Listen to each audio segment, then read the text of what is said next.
Vivimos en un mundo donde hay un puñado de personas que son brutalmente millonarias, al mismo tiempo que hay millones que mueren de hambre y viven en condiciones miserables. Un mundo en el que las empresas y los individuos que hay detrás de estas son más poderosos que los gobiernos, donde el poder y los privilegios son reservados para pequeños y exclusivos grupos de interés, donde unos cuantos deciden el porvenir de millones sin responder por sus consecuencias. En un mundo donde los intereses individuales dominan a los colectivos, donde se invierte más en la guerra que en la educación, donde es más importante la economía que la ecología, la salud o la vida misma. En un mundo donde es más importante entregar armas por medio de satélites en tiempos récords que proveer de medicinas y víveres a sectores marginados de la población. Un mundo donde es más urgente llegar a un planeta sin vida que rescatar a uno que está lleno de ella.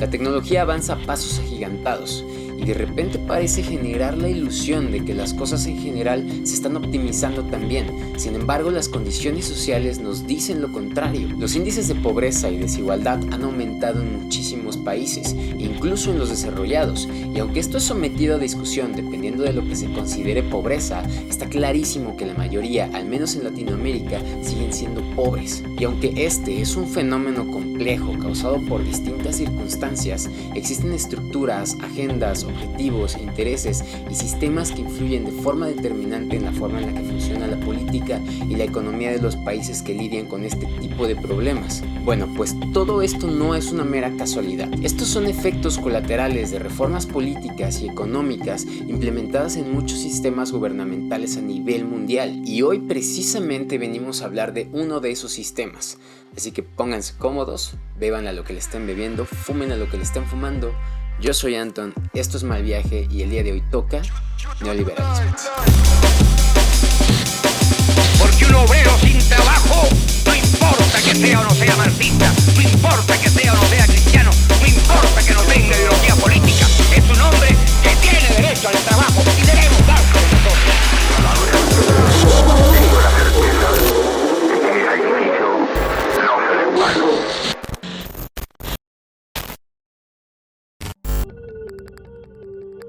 Para abordar este trip es necesario que partamos de la siguiente premisa. Vivimos en una época geológica en la que la atmósfera, la biosfera y la litosfera de la Tierra son moldeadas principalmente por fuerzas humanas. Esta era ha sido dominada como el Antropoceno, sin embargo, hay autores que prefieren denominarle como Capitaloceno, haciendo énfasis en que estas fuerzas humanas son principalmente impulsadas por la producción y circulación del capital. Es decir, que las acciones a gran escala están orientadas hacia la permanencia del capital como sistema político ecológico, porque como sabemos, este se sirve principalmente de la extracción y explotación de recursos naturales, incluidos el capital humano, a bajo costo.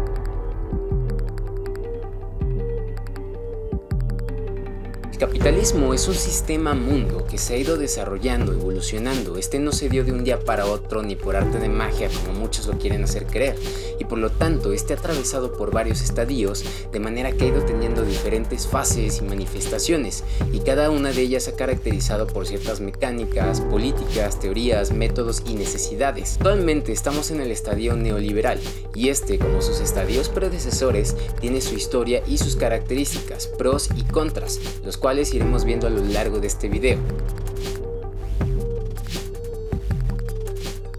El neoliberalismo es, ante todo, una teoría, un montón de ideas, métodos, prácticas y otras chingaderas políticas y económicas que afirman, defienden y promueven la idea de que la mejor forma de alcanzar el bienestar humano consiste en no restringir el libre desarrollo de las capacidades y de las libertades, principalmente las empresariales del individuo. Todo esto está contenido obviamente dentro de un marco institucional que se caracteriza por la promoción de los ideales del respeto irrestricto del proyecto de vida del prójimo y de la defensa de la libertad y la propiedad privada, así como promover el libre mercado y la libertad de comercio. Dentro de este marco, el papel del Estado, del gobierno, es el de crear y preservar precisamente este marco institucional, es decir, que se encarga de mantener el escenario adecuado para implementar y promover leyes, beneficios, regulaciones y todas las reglas del juego, de forma que sean apropiadas para el desarrollo de estas prácticas políticas y económicas. Por ejemplo, es el Estado quien tiene que garantizar la calidad y la integridad del del dinero. Igualmente, este debe de disponer las funciones y estructuras militares,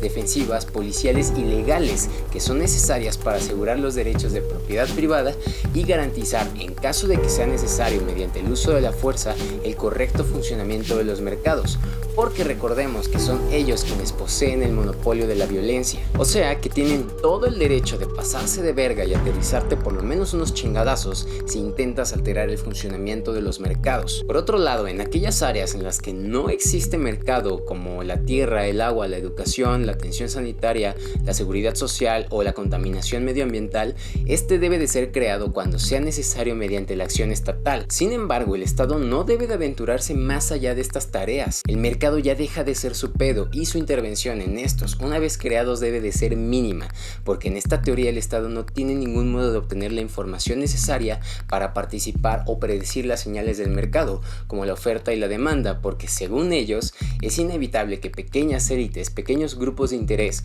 manipulen y condicionen estas intervenciones estatales, especialmente en los sistemas democráticos como el nuestro, y por lo tanto tienden a buscar su propio beneficio, como ya lo hemos vivido.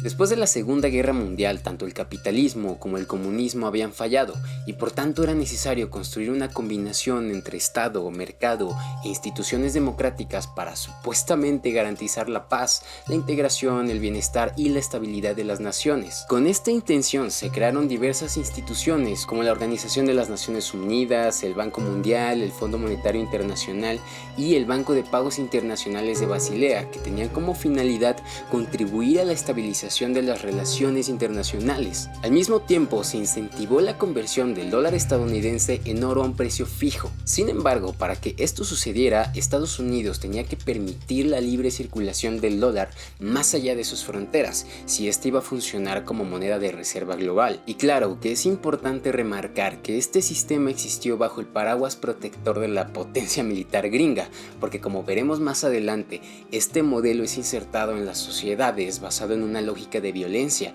de diversos tipos, tanto simbólico como coercitivo. De hecho, en aquellos entonces, únicamente la Unión Soviética y la Guerra Fría imponían un fuerte límite a su alcance global, pero como todos sabemos, esto eventualmente dejó de ser así. Las políticas presupuestarias y monetarias, generalmente llamadas keynesianas porque estaban basadas en las teorías del economista británico John Maynard Keynes, fueron ampliamente aplicadas a las nacientes estados-nación socialdemócratas, demócrata-cristianos y dirigistas que comenzaban a surgir en Europa y que se alineaban bastante bien con la forma estatal demócrata-liberal por la cual se inclinaba en aquellos tiempos los Estados Unidos. Esta etapa se reconoció como el liberalismo hibridado o estado de bienestar, que consistía en una especie de capitalismo regulado, el cual generó altas tasas de crecimiento económico en los países del capitalismo avanzado en la década de los 50s y 60s, que eran en parte las políticas fiscales y monetarias del keynesianismo de la época, y debido a poseer un carácter regulador,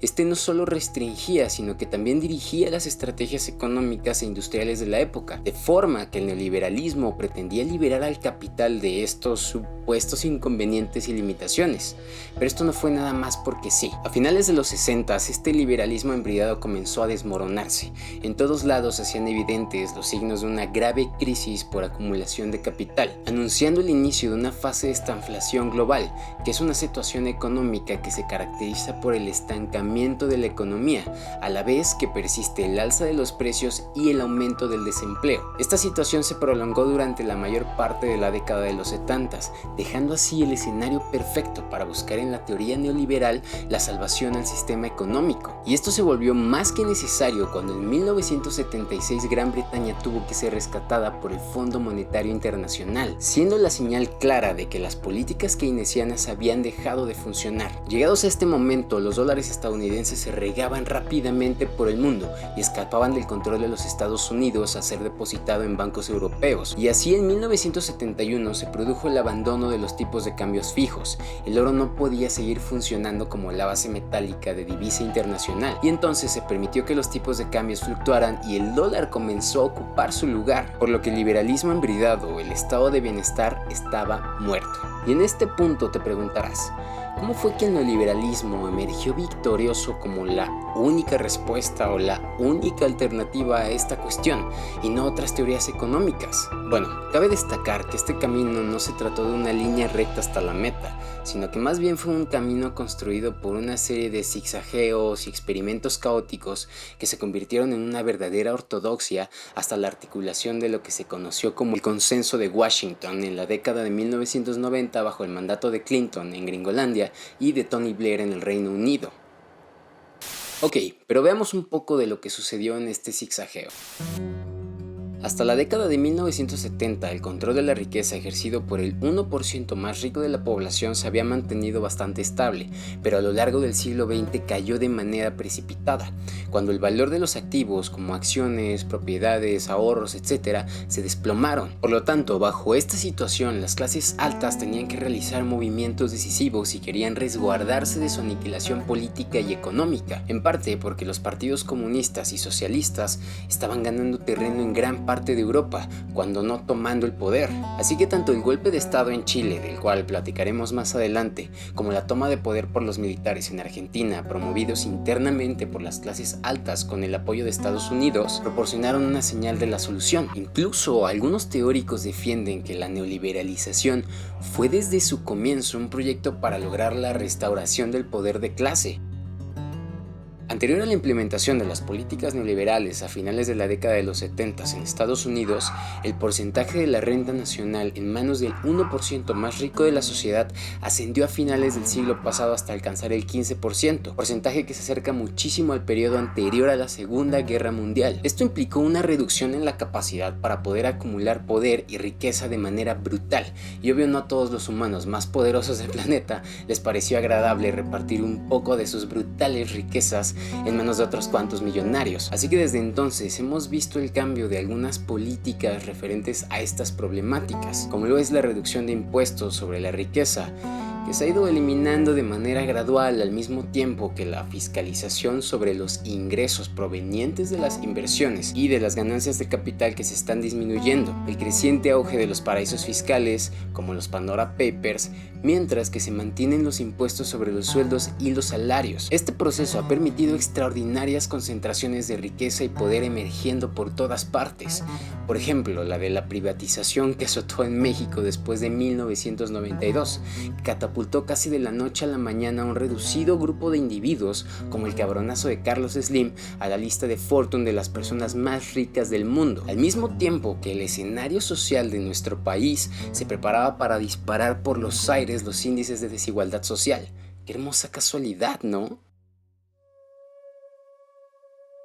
Las evidencias, como menciona Harvey, indican contundentemente que el giro neoliberal se encuentra en cierto modo y en cierta medida ligado a la restauración o a la reconstrucción del poder de las élites económicas. Y sí, aunque eso no haya sido supuestamente planeado, es innegable que es una fuerte tendencia de este tipo de sistemas, pues a pesar de que la neoliberalización no ha sido muy efectiva a la hora de revitalizar la circulación global del capital, sí ha logrado de manera muy satisfactoria restaurar en algunos casos, como en Rusia, México, Estados Unidos e inclusive China, el poder de clase, que aunque este último es regido por un proyecto comunista, sus políticas económicas que son planeadas son bastante bien ajustables a los modelos neoliberales, pero con algunas regulaciones claves por parte del Estado. Por tanto, han contribuido a crear el poder de una élite económica y burocrática, al mismo tiempo que han sacado aproximadamente 800 millones de personas de la pobreza, cosa que en este planeta no se ve muy seguido. Así que esta neoliberalización puede ser interpretada bien como un proyecto utópico con la finalidad de realizar un diseño teórico para la reorganización del capitalismo internacional, o bien como un proyecto político para restablecer las condiciones para la acumulación del capital y restaurar el poder de las élites económicas, al mismo tiempo que se reduce el poder del Estado, el de la famosa casta política. Ustedes dirán, acá solo hay dos tipos de razas, los que se ven beneficiados y los que se ven perjudicados. ¿Tú y los tuyos? ¿Dónde están?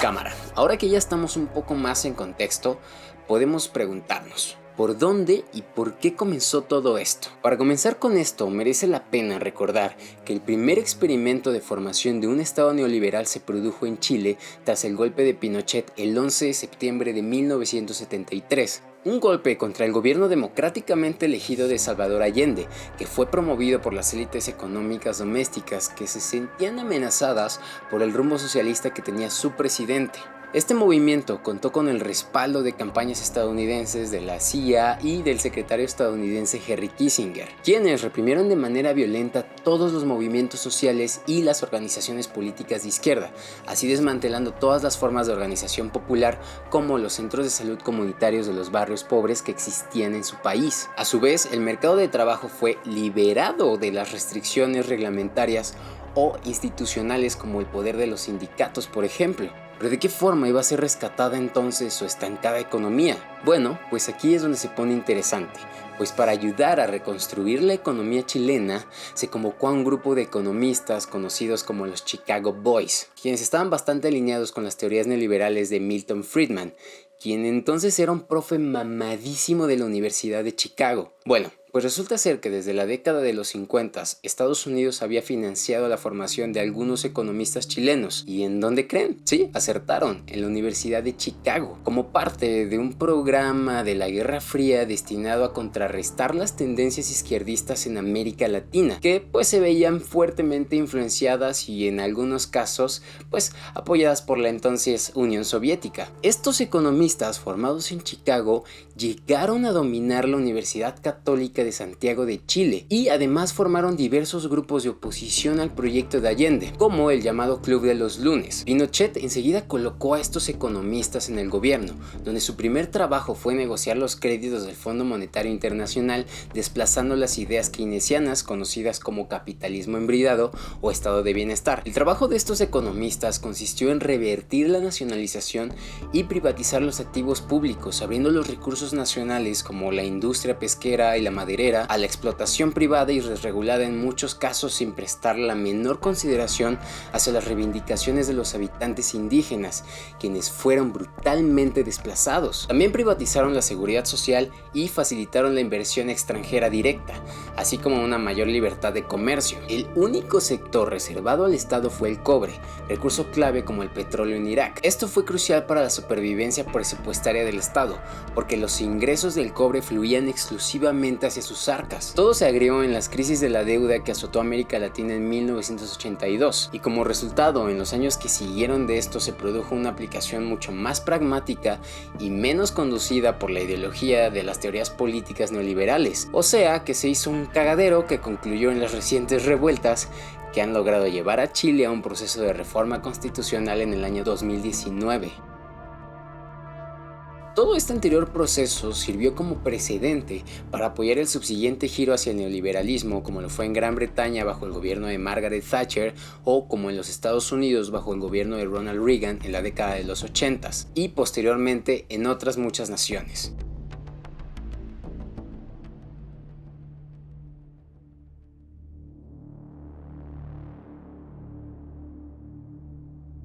La idea de libertad está inserta en la tradición estadounidense desde hace un largo tiempo y ha desempeñado un papel notable en los Estados Unidos los últimos años y por lo tanto en la cultura occidental. Por ejemplo, los atentados del 11 de septiembre, que recién cumplieron 20 años, fueron interpretados de manera inmediata por muchos analistas como un ataque contra la libertad. Y por lo tanto, como declaró el entonces presidente de Estados Unidos, George Bush, la libertad es el regalo del Todopoderoso a todos los hombres y mujeres del mundo, en tanto que la mayor potencia sobre la tierra tiene la obligación de ayudar a la expansión de la libertad. Y entonces así Estados Unidos recibía con alegría la responsabilidad de ofrecer el regalo de la libertad sobre todos los enemigos seculares de esta, como Afganistán e Irak. Sin embargo, esa libertad significó la promulgación de algunos decretos en los que se preveían cosas como la plena privatización de las empresas públicas, plenos derechos de propiedad para las compañías extranjeras que hayan adquirido o adquiriesen empresas iraquíes, la plena repartición de los beneficios extranjeros,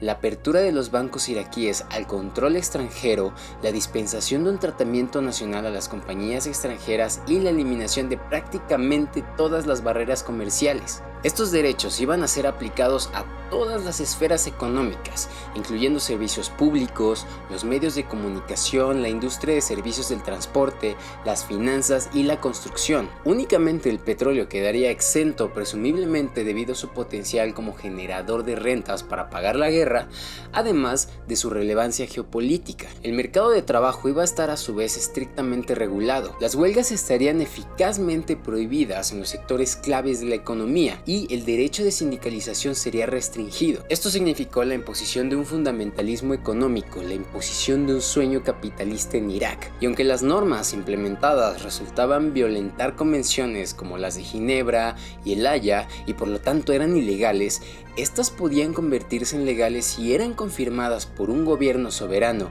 y poderosísimo como el de los Estados Unidos de América. Porque de acuerdo a la teoría neoliberal, este tipo de medidas eran tan necesarias como suficientes para la creación de riqueza y por lo tanto para el progreso y el bienestar de la población. Y sí, pero ¿riqueza para quién? ¿De qué población estamos hablando? Evidentemente lo que Estados Unidos pretendía era imponer por la fuerza en Irak un aparato estatal cuya misión fundamental fuese facilitar las condiciones para una provechosa acumulación de capital, tanto por parte del capital extranjero como del doméstico. Y es precisamente esta forma de aparato estatal a la que Harvey denomina Estado neoliberal, en el cual las libertades que encarna reflejan los intereses de la propiedad privada, las empresas, las compañías multinacionales y el capital financiero, dejando por fuera de estos beneficios a muchísimos. Y si tú también eres mexicano de clase media para abajo, probablemente te hace mucho sentido esto de lo que te estoy hablando.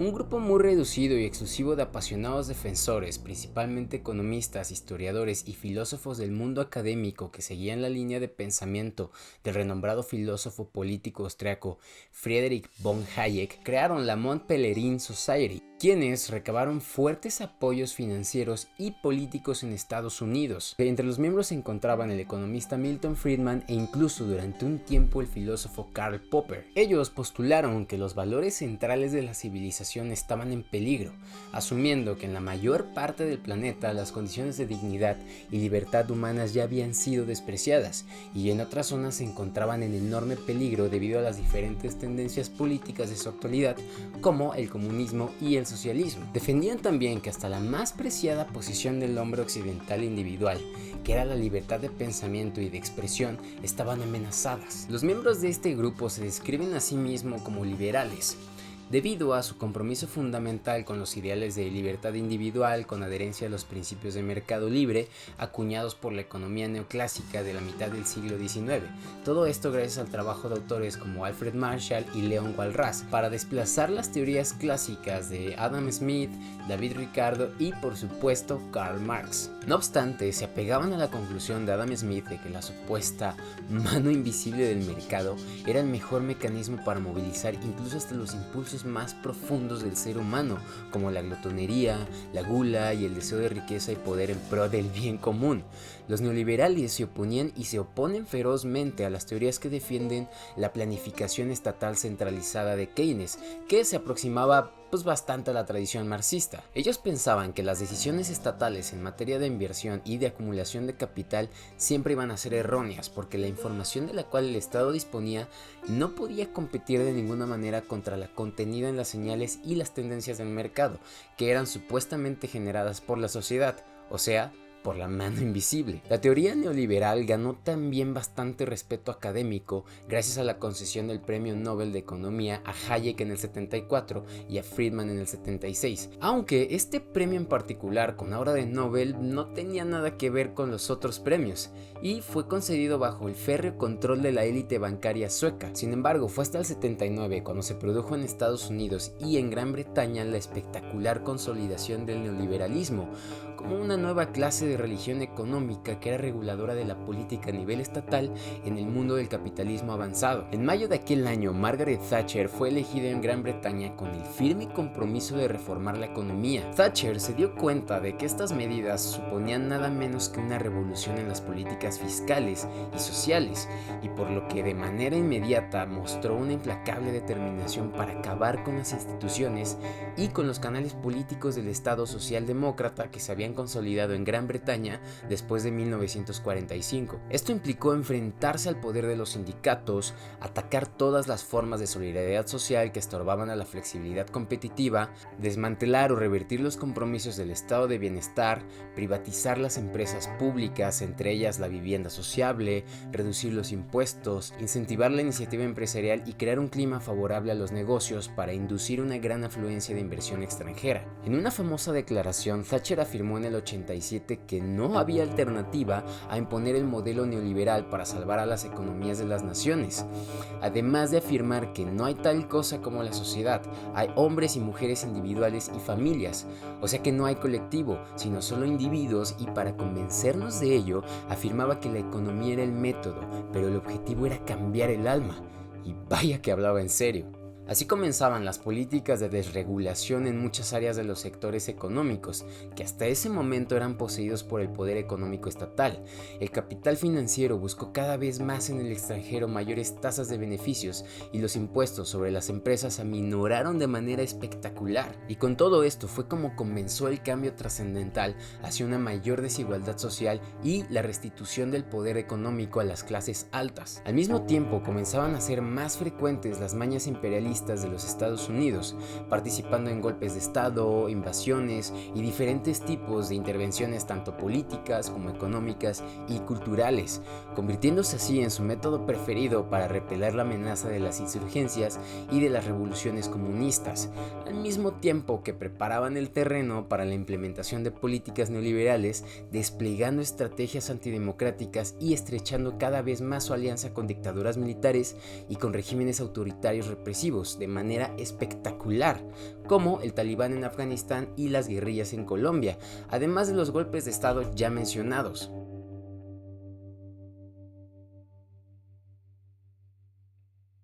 Hasta 1972, la mayor parte de la inversión extranjera de Estados Unidos estaba relacionada con la explotación de recursos naturales, tales como el petróleo, minerales, materias primas, productos agrícolas o con el cultivo de mercados específicos como las telecomunicaciones y automóviles en Europa y en América Latina. Sin embargo, en el 73 esta actividad se intensificó notablemente, aunque ahora estaba mucho más centrada en el préstamo de capital a gobiernos extranjeros. Los países en vías de desarrollo sedientos de financiación fueron estimulados a solicitar créditos en abundancia, aunque a condiciones que fueran ventajosas para los bancos de Nueva York. Y dado a que los créditos estaban fijados en dólares estadounidenses, existía una gran posibilidad de que los países vulnerables carecieran de liquidez y sus deudas entonces se volviesen impagables, y por lo tanto los bancos de inversión neoyorquinos se verían expuestos a sufrir grandes pérdidas, como el caso de México, que recurrió al impago de sus deudas entre los años 82 y 84. Y es aquí donde la administración de Reagan encontró en la refinanciación de la deuda una forma de unir el poder del Departamento del Tesoro y del FMI para resolver esta dificultad, condicionando a los países a obtener una refinanciación a cambio de exigir y promover la aplicación de reformas neoliberales en sus sistemas económicos. A partir de entonces se convirtieron el FMI y el Banco Mundial en centros de la propagación y ejecución del fundamentalismo del libre mercado y de la ortodoxia neoliberal, pues a cambio de la reprogramación de la deuda a los países endeudados se les exigía implementar reformas institucionales como recortar el gasto social, crear legislaciones más flexibles del mercado y del trabajo y optar por la privatización. Y he aquí la invención de los ajustes estructurales. De hecho, México fue uno de los primeros estados que cayó en las redes de lo que iba a convertirse en una creciente columna de aparatos estatales neoliberales repartidos por todo el mundo. No obstante, el caso de México sirvió para demostrar una diferencia crucial entre la práctica liberal y la neoliberal, ya que bajo la primera los prestamistas asumen las pérdidas que se derivan de las decisiones de inversión equivocadas, mientras que en la segunda, los prestatarios, los países endeudados, son obligados por poderes internacionales y por potencias estatales a asumir el coste del reembolso de la deuda sin importar las consecuencias que esto pueda tener para el sustento y el bienestar de la población local. Si esto exige la entrega de activos a precio de saldo a compañías extranjeras, o sea, malbaratar tus recursos y tu mano de obra, entonces que así sea. Y es así como todos los excedentes económicos extraídos del resto del mundo contribuyeron enormemente a la restauración del poder de la élite económica o de las clases altas, tanto en Estados Unidos como en otros tantos de los países del capitalismo avanzado, siendo la comodidad y fortuna de unos cuantos la pobreza y la miseria de un chingo.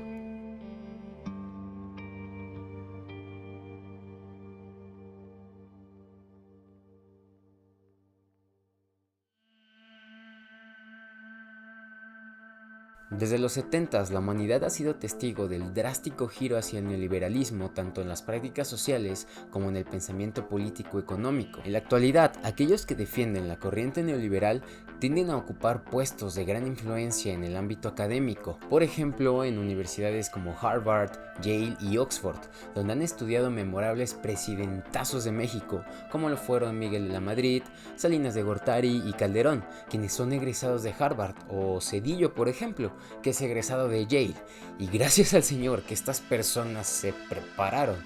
porque no quiero ni imaginar cómo hubiesen dejado al país de no haberlo hecho. Estos militantes también son partícipes de muchos think tanks, que son literalmente tanques de pensamiento, aunque aún no me queda claro qué clase de tanques. O laboratorios de ideas, centros de pensamiento, de reflexión o institutos de investigación, o sea, una institución, un grupo de personas que se dedican a reflexionar sobre asuntos de política, economía, cultura, tecnología y también sobre asuntos militares. Estos pueden estar vinculados a partidos políticos u otras organizaciones o lobbies que se caracterizan por tener cierta orientación ideológica marcada en la opinión pública. Los think tanks están relacionados con laboratorios militares, empresas privadas, instituciones académicas o de otros tipos. Normalmente en estos grupos trabajan teóricos e intelectuales que producen análisis y recomendaciones políticas, al mismo tiempo que se promueve su adopción y legitima narrativas y políticas del régimen en turno o de la oposición, ofreciendo una especie de rol de auditoría de los actores públicos y canalizando fondos de movimientos y de otros actores políticos. Cabe mencionar que los trabajos de estos think tanks tienen bastante peso en la política y la opinión pública, principalmente en los Estados Unidos. Por otro lado, también están los medios de comunicación masiva, como el cine, la música, los noticieros, las mesas de debate, etc., además de entidades financieras como el Banco Mundial, Wall Street, el Fondo Monetario Internacional, la Organización Mundial del Comercio, etc. Y por supuesto que no podemos olvidar a los conglomerados comerciales, como el grupo Carso, ExxonMobil, Walmart, Toyota, ING, Apple, Microsoft, Ford, Amazon y un largo etcétera, que influyen bastante en la forma en que se regula el mercado y las finanzas a escala global. Con todo este poderoso apoyo por detrás, el neoliberalismo se ha vuelto hegemónico, dominante como forma de discurso, además de que posee penetrantes efectos en los modos de pensamiento, hasta el punto en el que ha llegado a incorporarse en la forma en que muchos de nosotros interpretamos, vivimos y entendemos el mundo. En el sistema neoliberal se considera el intercambio de mercado como una especie de ética en sí misma, que es capaz de actuar como una guía para nuestra acción humana y de sustituir todas las creencias éticas anteriormente mantenidas como el valor, el honor, la destreza y la virtud. Todo eso es sustituido acá. Por otro lado, la posesión y la capacidad de consumo se vuelven la unidad de medida para valorar a las personas y a los sistemas. Enfatizamos el significado de las relaciones en su potencial para generar y obtener beneficios económicos, poder y comodidades. Por eso es muy común que las personas consideremos como buenas relaciones aquellas que se dan con individuos que están socialmente igual o mejor posicionados preparados que nosotros y poco en sus hábitos, valores, talentos o carismas, que son cualidades que son consideradas, sin embargo, quedan en un plano secundario. Esta clase de creencia social aceptada sostiene que el bien social se aumenta al maximizar el alcance y la frecuencia de las transacciones comerciales, así que busca atraer toda la acción humana al dominio del mercado, y es así como muchos de nosotros terminamos siendo emprendedores, freelancers o vendedores independientes de cualquier pendejada que evita que nos moramos de hambre. Así es, no es que la mayoría nazcamos siendo emprendedores en potencia, que quizás simplemente pues no hemos triunfado porque no hemos consumido suficientes libros de autoayuda, no meditamos por la mañana o no hemos ido a suficientes conferencias de Tony Robbins o de Jürgen Klarich, sino que más bien, quizá, tal vez, no lo sé, pero pudiera ser que es porque vivimos dentro de estructuras sociales cuyas dinámicas están condicionadas por la alta importancia que le hemos dado al libre mercado y a la acumulación desenfrenada de bienes en nuestra civilización.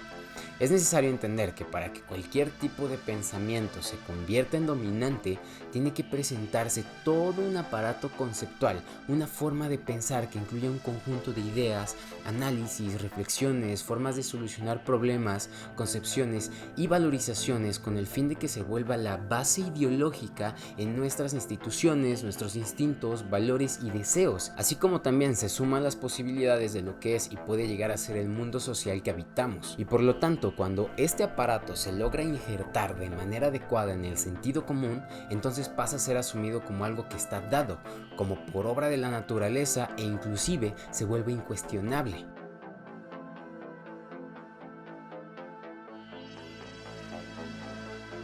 La vida no es justa, y no es que esté escrito en una piedra que deba de serlo. De hecho, si echamos una mirada al pasado, pues parece que esta jamás lo ha sido. Siempre han existido ganadores y perdedores. Incluso pareciese que es normal la supremacía de los más fuertes sobre los más débiles, como si así lo dictara nuestra naturaleza. Y a simple vista podría verse así. Sin embargo, también la naturaleza nos enseña que el cambio, la evolución y la adaptación son un hecho, y que los sistemas que alcanzan el éxito son aquellos que, aunque sus dinámicas sean no lineales y caóticas, como la entropía del universo o de las sociedades, pues estas pueden alcanzar puntos atractores de estabilidad y ser capaces de coexistir en equilibrio con sus propios subsistemas y con otros sistemas de su entorno. Sin embargo, creo que aún no llegamos a tal punto, y pienso, como muchos otros, que justo estamos atravesando un periodo histórico donde ahora es más importante que nunca tener muchísimo cuidado con las próximas decisiones que tomaremos como sociedades en cuanto a proyectos políticos, económicos, educativos y ambientales para construir nuestro futuro desde nuestro presente, porque es justo ahora cuando estamos a unos pasos del precipicio, si no es que quizá ya hemos comenzado a caer. Poner como prioridad máxima de la humanidad la producción de poder y capital, que además se concentra en muy pocas manos con la intención de satisfacer caprichos e intereses privados de exclusivas minorías, no está dando buenos resultados, al menos no para la mayoría. Este sistema capitalista, por supuesto que nos ha brindado enormes beneficios y comodidades, eso es innegable, sí, pero ¿a qué costo? El escenario global en pleno 2021 es un escenario apocalíptico. Muchos fenómenos causados principalmente por la intervención humana en este planeta nos están llevando directo a múltiples catástrofes que quizá ni siquiera logramos imaginar, y muchas de ellas son causadas por los modos, enfoques, métodos y técnicas rapaces que tienen estos sistemas económicos como el neoliberal. Y con esto no digo que el comunismo sea entonces la solución. Lo que quiero decir precisamente es que aún no hay solución, aún no la tenemos, pero definitivamente urge que en todos los niveles tomemos mayor participación e interés en el manejo de este tipo de temas, porque la solución a esto no debería y no creo que esté en manos de un político que culpa a los ricos o al Estado por todo, ni tampoco en manos de algunos millonarios que mandan cohetes al espacio en sus tiempos libres, ni en maestros espirituales que te enseñarán a cómo encontrarte con tu verdadero yo, o en mentores financieros que te enseñarán cómo volverte igual de rico, egoísta y farsante que ellos. Todas esas opciones ya las hemos explorado y hemos llegado hasta aquí. Y bueno, resulta que aquí no está chido, por lo que la intención del video es compartir un poco de información sobre pues, cómo funciona nuestro sombrío mundo y su sistema económico, para repensarlo partiendo de ahí, del conflicto, del problema y de la causa. Necesitamos nuevas ideas, nuevas formas, nuevas propuestas para abordar el tremendo escenario como en el que actualmente nos encontramos si queremos rescatar un poco de lo maravilloso que le queda a este mundo en sociedad. Dejemos de abordar la complejidad del presente con la estupidez del pasado.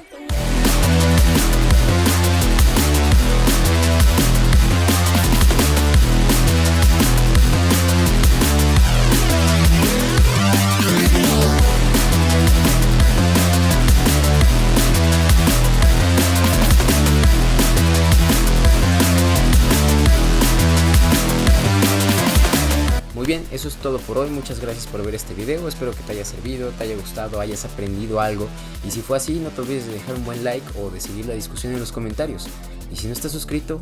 suscríbete, güey. Es gratis. Así es que nada, yo soy Anton. Intenten no morir y nos vemos en el próximo Mal Viaje. Cámara.